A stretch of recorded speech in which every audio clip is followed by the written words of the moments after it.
Mon intention est de semer en toi l'idée que le génie de la lampe d'Aladin, c'est toi. Aladin a libéré lors de son troisième choix le génie de sa lampe lorsqu'il a réalisé qu'il avait en lui ce même potentiel de créer des miracles dans sa vie, mettant fin ainsi à sa peur du manque. Tout au long de mon podcast, je vais utiliser l'histoire de la lampe d'Aladin comme métaphore pour t'aider à croire que tu as aussi ce génie créateur qui réside en toi et qu'à travers lui, tu peux réaliser la vie de tes rêves.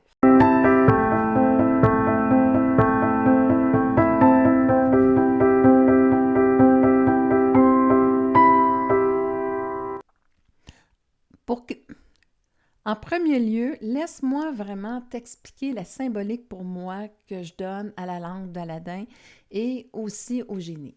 La lampe, pour moi, c'est cet aspect-là limité, cette image vraiment souvent péjorative qu'on a de nous-mêmes et qu'on se voit comme des êtres limités avec pas beaucoup de potentiel. Le génie, pour moi, c'est notre potentiel de vie, c'est l'amour de soi. C'est vraiment cet aspect-là où est-ce qu'on peut créer notre vie grâce à cette matrice qui nous entoure. Et là, à ce moment-là, je suis vraiment dans cet espace où j'ai un immense potentiel pour réaliser ce que je désire. Lorsqu'Aladin trouve la lampe magique, eh bien, il la trouve vraiment insignifiante. Il ne comprend pas la valeur qui est associée à cette lampe-là parce qu'il dit, mais voyons donc, pourquoi tout le monde veut trouver cette lampe-là? Parce que pour lui, en premier regard, elle est vraiment insignifiante, avec peu de valeur. Est-ce que toi, des fois aussi, tu te regardes exactement comme Aladin regardait la lampe, comme quelqu'un d'insignifiant, limité, que tu es un être, sans dire sans valeur, mais pas exceptionnel? Alors, on a un peu ce même regard-là, quelquefois, sur notre vie, sur qui on est, que Aladin posait sur la lampe. Aladin n'avait toujours pas réalisé à ce moment-là qu'il y avait un génie à l'intérieur de la lampe qui pourrait réaliser tous ses rêves. Toi aussi, ce génie-là existe à l'intérieur de toi. Il s'appelle l'âme, il s'appelle le moi divin, il s'appelle le soi supérieur, être sur ton X, peu importe tes croyances, mais ce génie-là, c'est un état de conscience où est-ce que tu es illimité dans tes possibilités parce que tu as le pouvoir de changer ta vie lorsque tu viens dans le génie créatif de ta vie. Et là, à ce moment-là, tu laisses place à ton génie intérieur à se présenter à toi. C'est ça la symbolique de la lampe d'Aladin. Lorsque le génie sort, oui, c'est quelque chose qu'on voit extérieur, mais en fait, c'est une représentation de notre intérieur où on sort de la limite de ce qu'on pense être pour découvrir notre unicité, notre génie intérieur, qui lui va avoir sa propre énergie. L'énergie du génie d'Aladin était vraiment comique, parce que là, il dit, je peux demander qu'est-ce que je veux. Alors là, il commence à dire, oui, mais qu'est-ce que je veux vraiment dans ma vie? Qu'est-ce qui est vraiment important pour moi? Et là, un moment donné, il dit, c'est ça, j'ai trouvé. Non, j'ai trouvé. Regardons ça. Hey, des fois, on ressent exactement comme Aladin, où est-ce qu'on demande à l'univers quelque chose. On ne prend pas encore le temps de canaliser notre énergie, d'y croire et de rester focusé sur notre désir. On est déjà rendu à une autre place où on dit « ça ne marche pas pantoute ». Ben, sais-tu quoi? Ton génie intérieur, celui qui est cette capacité-là de créer ce que tu veux à l'intérieur de toi, l'amour de soi, bien, elle est un peu comme le génie. Elle attend. Comme le génie. Elle va voir le film. Il attend à savoir, il va-tu se décider qu'est-ce qu'il veut? Et là, il est comme en vacances, en voulant dire, mec, qui arrête une pensée, je vais pouvoir me mettre en fonction. C'est un petit peu ça aussi que la vie fait avec nous. Mais, puis en même temps, même, elle a déjà commencé à créer quelque chose, mais nous, on a arrêté. Ça ne veut pas dire que c'est pas présent. Mais si moi, mon focus est rendu ailleurs, eh bien, je ne suis plus dans cette manifestation, je ne suis plus en ligne avec elle. Je suis déconnectée avec elle et mon génie intérieur, il sait cette possibilité-là, il l'a déjà créée, il sait déjà comment l'emmener dans ma vie. Il a déjà même planifié les synchronicités, mais comme je suis partie ailleurs, Ben, c'est ça. La vie attend après moi. Et souvent, mais qu'est-ce qui arrive, c'est que quand j'émets ce désir-là de mon cœur, de vouloir réaliser quelque chose qui me tient à cœur, quelque chose de grand, ben qu'est-ce qui arrive là, à ce moment-là, dans la demande? C'est comme si je faisais comme Aladdin, je frottais la lampe magique. Et là, à ce moment-là, je suis connectée avec ma pulsion de vie, je la vis.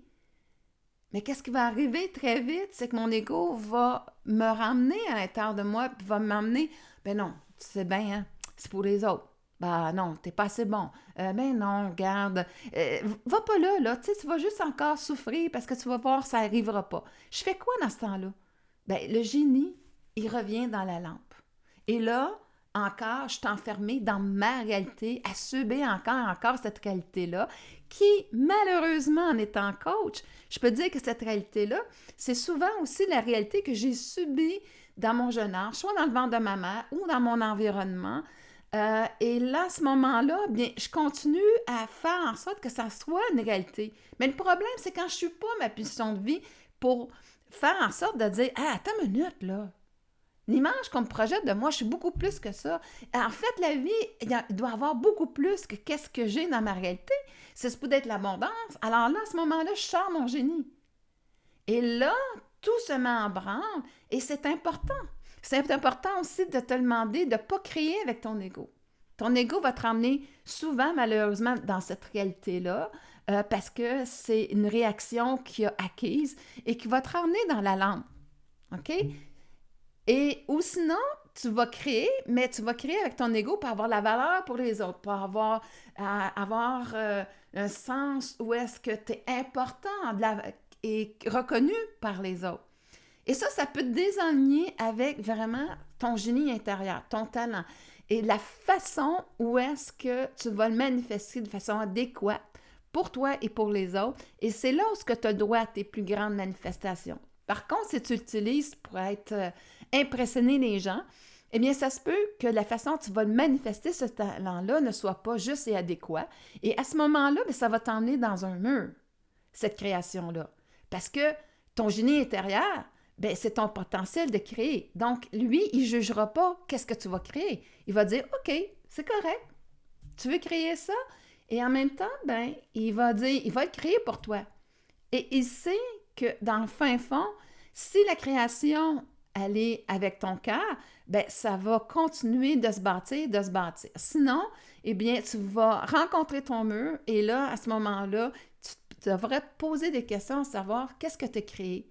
Est-ce que c'était avec ton cœur ou pour impressionner? Est-ce que c'était vraiment dans la bonne dimension ou est-ce que, tu sais, finalement, tu as fait ce que les gens s'attendaient de toi, mais tu as un vide intérieur incroyable parce que ce n'est pas en connexion avec ton talent. Et à ce moment-là, bien, ce sentiment-là d'être complet, d'être rempli de soi, doit aller avec lui. Alors, tu dois justement aligner tes choix. Tes expériences de vie sont très utiles finalement. Ils ne sont pas à dénier du tout, mais c'est comme un guide pour dire « Oh, je ne suis pas à la bonne place. Je ne suis pas en train de créer la bonne chose. » Et là, à ce moment-là, j'ai toujours la capacité de réaligner mon souhait. C'est ce qu'a fait Aladdin. Le premier souhait, c'était pour impressionner la princesse Jasmine. Et là, à ce moment-là, eh bien, sa construction n'a pas été faite de façon juste et adéquate et ça l'a fini par aussi créer un énorme problème. Et le deuxième choix était vraiment en ligne avec celui de son cœur. Et là, à ce moment-là, ces manifestations-là ont donné un résultat où est-ce que ça l'a emmené à la bonne place et il a pu être l'homme que Jasmine avait rencontré la première fois, l'homme différent. Et à ce moment-là, c'est lui, en fait, qu'elle avait un intérêt, qu'elle était tombée en amour avec. Et en fait, vouloir impressionner les gens, malheureusement, nous déconnecte de cette partie-là que la personne a aimée et la construction ne va pas être la bonne. Donc, quand il est revenu dans c'est vraiment qui il est, quand il a arrêté de vouloir impressionner la princesse, mais qui a été vraiment dans son cœur, eh bien là, il a pu manifester avec son génie ce qui, lui, était vraiment important. Donc, à ce moment-là, ben, son troisième vœu, bien, c'est là où est-ce que je réalise que j'ai cette capacité-là à l'intérieur de moi. C'est vraiment là. Alors, à ce moment-là, bien, quand j'ai réalisé, bien, je suis prête à incarner le génie, de le faire sortir de la lampe et de dire à quelque part, OK, cette réalité-là, la lampe, m'a servi à savoir qu'est-ce que je veux pas, et à aller toujours dans cette création-là où est-ce que je voulais bâtir une vie pour m'aimer et aussi qui avait un sens pour moi parce que cette vie-là aussi impacte, mon talent impacte de façon significative la vie des gens pour l'apporter du plaisir, un bien-être, peu importe ça va être quoi, ou leur rendre service, une utilité qu'eux n'ont pas, que j'ai cette capacité-là et qui, lorsqu'elle est bien utilisée, donne des résultats incroyables. Alors, à ce moment-là, ben, je libère le génie de la lampe. J'ai reconnu que ce génie-là n'était pas à l'extérieur, il n'était pas dans, dans la notion de la prière parce que je donne ça à quelqu'un d'autre. Ce pouvoir-là, parce que je pense qu'il est à Dieu, mais finalement, cette énergie-là, je la contiens et j'y ai accès. Et c'est pas par une pierre ou quoi que ce soit. Des fois, oui, c'est des facilitateurs, mais en réalité, je porte cette énergie-là à l'intérieur de moi et tout le monde la porte. Donc, tout le monde a son propre génie intérieur. Il peut être tellement différent d'un de l'autre. Et c'est correct comme ça. Mais moi, je dois suivre le mien parce que c'est à ce moment-là que je vais pouvoir intégrer mon identité pleinement, manifester ce qu'il y a de plus grand à l'intérieur de moi. Il est vraiment temps pour toi, si tu n'étais pas encore connecté avec ton génie intérieur, de le faire, de abandonner cette version limitée de toi-même pour enfin connaître la vérité en ce qui te concerne. Et c'est vraiment ce que je te souhaite, que tu fasses le choix aujourd'hui de choisir, de frotter avec ce génie intérieur, de le connaître et de reconnaître en l'intérieur de toi pour que tu puisses te le manifester.